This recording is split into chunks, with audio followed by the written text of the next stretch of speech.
Now, I am not in the business of calling other YouTubers out for bad information, but if you listen to this YouTuber, you're going to destroy your chainsaw.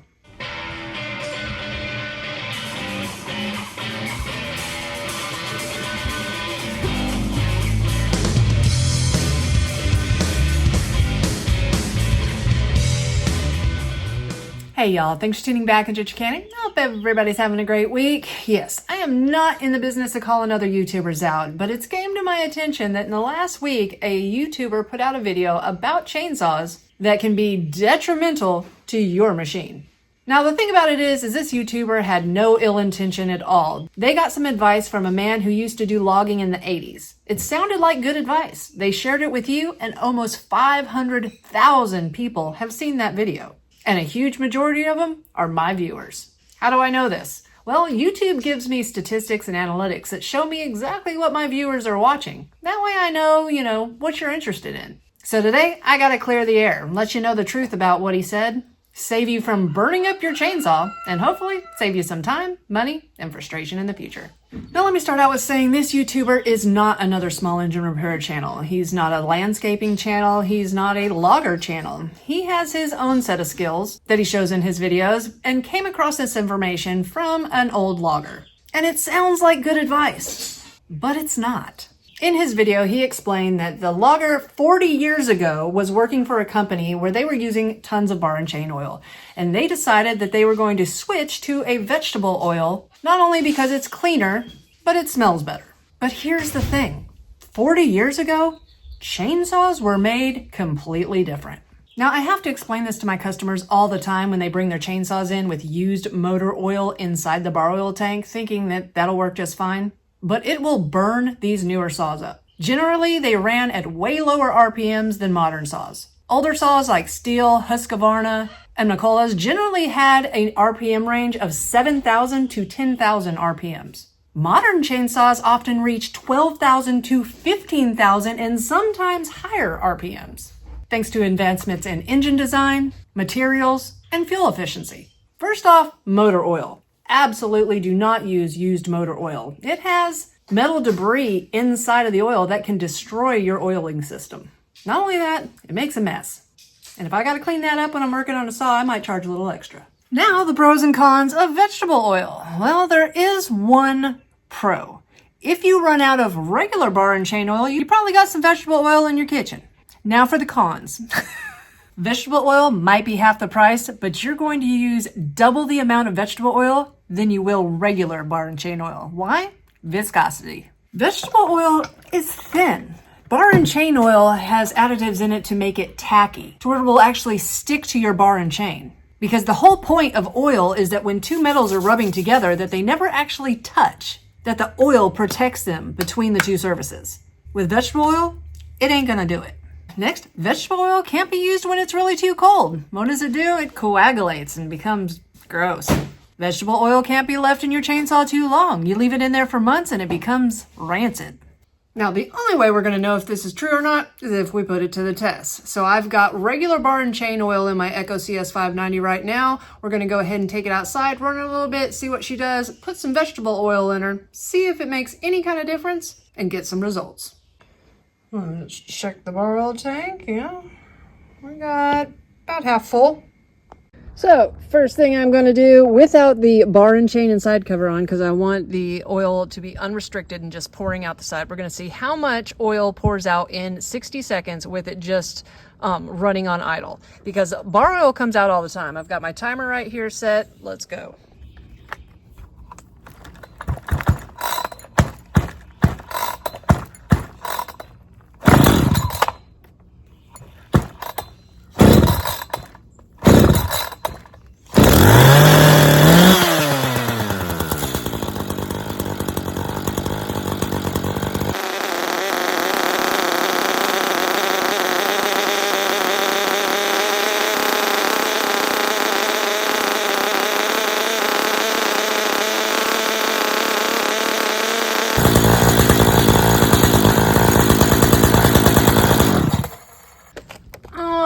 Just from letting it idle running here, showing you what we got. Okay, I got my bar and chain back on. I'm gonna start her back up. We're gonna give her a few revs with the bar pointed towards the cardboard and see what kind of spray it puts off with that regular bar and chain oil in it.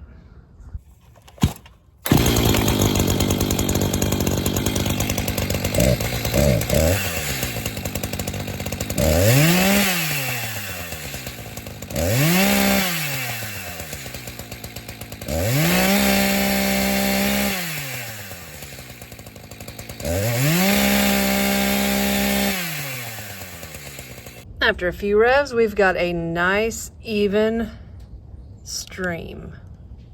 Let's put some vegetable oil in her and see what she does.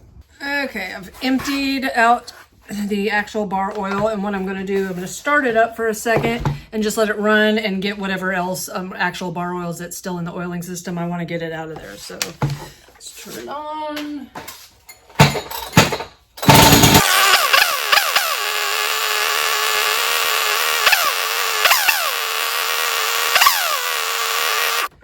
Grab my cooking oil here. I mean, look at how liquidy that is. Let's take her outside and see what she does.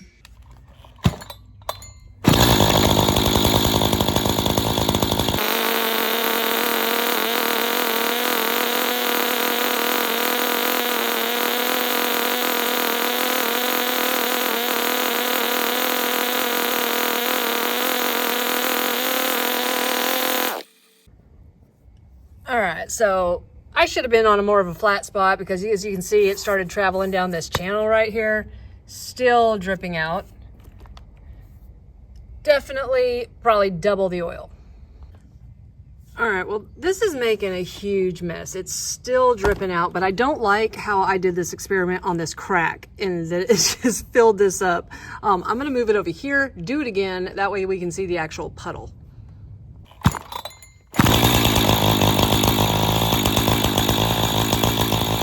All right, we definitely have a twice as big puddle here. It's still dripping like crazy. So yeah, you're definitely gonna use double the amount of vegetable oil you will bar and chain. Just got back from putting my bar and chain on, and yeah, you can see this is our regular bar oil. That's the first test with the vegetable oil. That channel though collected a lot of it. That's the third test. That's just where I set it with the regular bar and chain oil out for a second after I got done running it here. So let's do a spray test.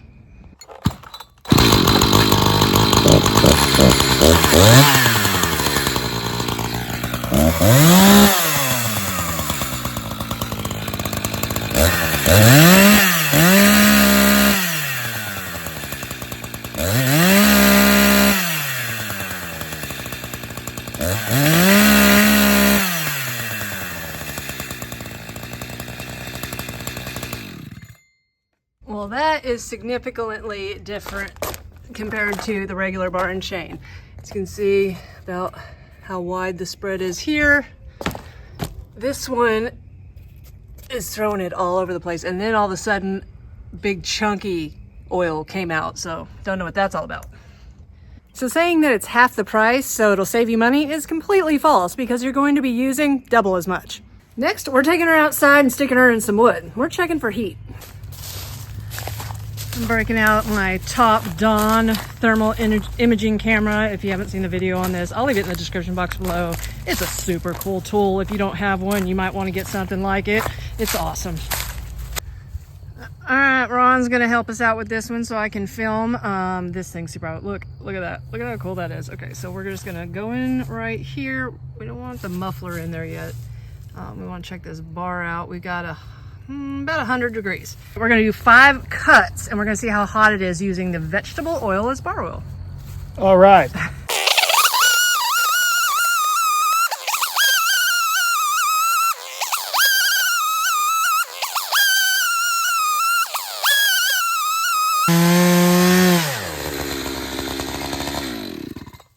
See how hot she is. We've got on the, don't get the muffler in there. We got the bar at 152. All right, what are you seeing here? The chain's dry. Yeah, you can see that the teeth aren't lubricated either. And we went to go pour out the vegetable oil and Ron noticed that there's barely anything left in there. Oh gosh, this case is super hot. So we're saying 5 cuts and a minute of idling and half a tank of bar oil going, or vegetable oil. So we're changing the bar oil out and Ron's just realizing this is so dry. Yeah. So the guy in the video said how much cleaner it is because it doesn't get gook anywhere. No, your chain needs to be, you know, oily, moist with gook. You know, it's what it's supposed to have. All right, we've let it sit for a while. We've got the muffler back at 144. The bar is, we got 107, 109, which is about where it was. It was about 100, 102 before. So let's do it. Ron's making sure to get some of the good oil in there before we start the next test.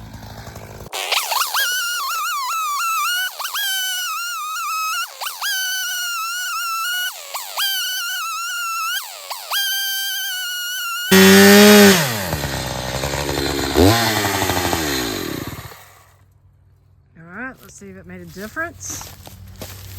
We've got the bar at 132, 133 maybe. So guys, proof is in the pudding and the test. If you are going to use vegetable oil, you are going to use double the amount you can see from our little experiment out there. If you're going to be cutting wood with it, your bar is going to be hotter. And what is that going to do? It's going to transfer heat into your sprocket, into your worm gear. If you have a steel, it's going to melt it. It's going to, you know, maybe melt your actual oil lines behind your cover. Once it travels through your sprocket, it can get through your crankshaft into your cylinder and burn your chainsaw up. I've seen it 3 times. That extra amount of heat working your saw all day long can be detrimental. Now, I do want to reiterate, because I don't like calling other YouTubers out, he really made this video thinking he was doing everyone a favor. So don't go to his video and bash him and tell him he's wrong. And also, don't believe everything you see on the internet.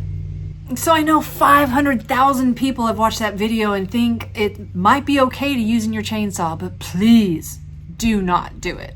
There are plenty of biodegradable bar and chain oils made by Echo, Dewalt, Steel that you can buy. Yes, they're expensive, but there's a reason. If you want to be super green and have the tackiness of bar and chain oil, you're going to spend the money. I'll leave some brands in the description box below. Also, if you want to check out the TopDon TC-4 thermal imaging camera, this thing is super awesome. I will leave a link to the one in the description box below. So guys, thanks again for tuning into Chickanic. Hopefully this video will save you time, money, and frustration in the future. If you find yourself coming back over and over again, think about hitting that subscribe button. And if you ain't tired of me yet, check this video out right here.